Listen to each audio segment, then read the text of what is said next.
Bu dəfə Bakı Kitab Mərkəzinə gələnlər ruhun ən dərin və ən cəsarətli axtarışlarına şahidlik etmək üçün toplaşıblar. Burada prezident mükafatçısı, sənətşünaslıq üzrə fəlsəfə doktoru, Mədəniyyət telekanalının direktor müavini, şair, publisist Bəhruz Niftəliyevin Tanrıya Məktublar kitabının təqdimat mərasimi olub. Nəşrdə şairin son 11 ildə yazdığı şeirləri yer alıb. Təqdimat mərasimində Milli Məclisin üzvləri, sənət və ədəbiyyat dünyasının parlaq simaları, ədiblər, şairlər, incəsənət nümayəndələri, Azərbaycan televiziyasının əməkdaşları və digər qonaqlar iştirak ediblər.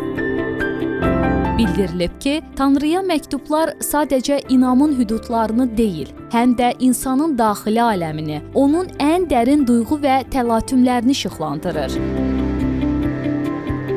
Şeirlər insanın Tanrı ilə olan münasibətindəki bütün ziddiyyətli prosesləri, təzadlı anları əks etdirir.